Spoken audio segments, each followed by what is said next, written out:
Art is everything. Over the years, I have gotten more and more insistent on the value of the technically and culturally most disliked things out there, because the question of the terms in which a piece is asking for or being asked to engage with its audience offers us exponentially more than the rigid frameworks we're often provided with in academic and even critical spaces. In a way, video essays are in and of themselves an artistic avenue, a thesis and explanation of said thesis, a method in which we can bring ourselves to the art we love, or hate, or are ambivalent about, and make cases for their value. The alternative does not exist. Whether we speak on grounds of traditional or personal approach to a work, the choice itself to cover the work typically requires our interest and our consent.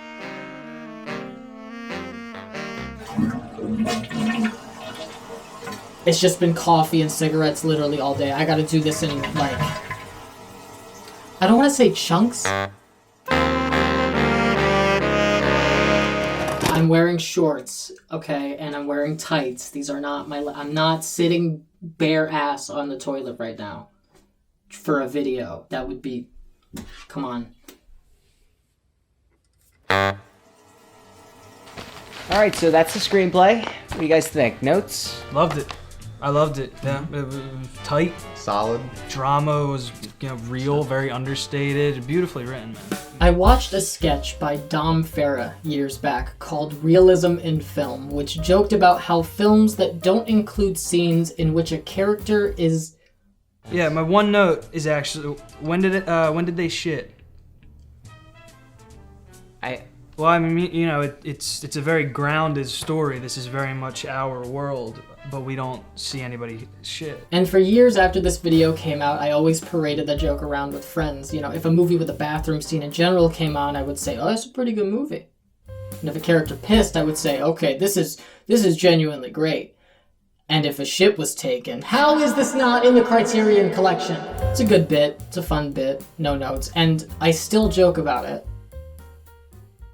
But I also do appreciate it as an artistic choice. I don't know, besides outright scenes of nudity or social embarrassment or, much more horrifying, non-consensual means of engaging with vulnerability, I think the bathroom is like the most vulnerable you can get in any film of any genre despite any audience.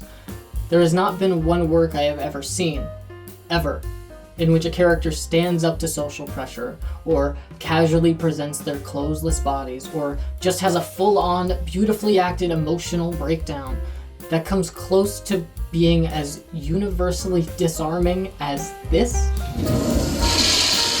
or this, clear pattern of mouthpiece abuses, or this,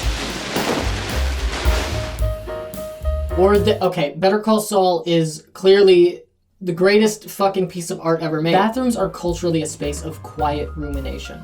Even public communal ones, where social expectation is slightly higher in that walk between the entrance and the stall or urinal, and then back from the stall or urinal to the sinks.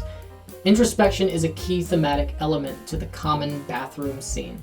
In private bathrooms, we can see a character use a mirror in earnest, sit in one place alone with their thoughts, and of course, narratively and metaphorically speaking, find a moment in the story to give themselves and the audience relief.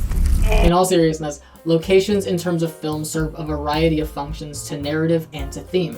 And so, having a location commonly associated with relief, with a state of decompression, both for the character and for us, provides us a common space to engage with a base humanity that is otherwise hard to identify across the board.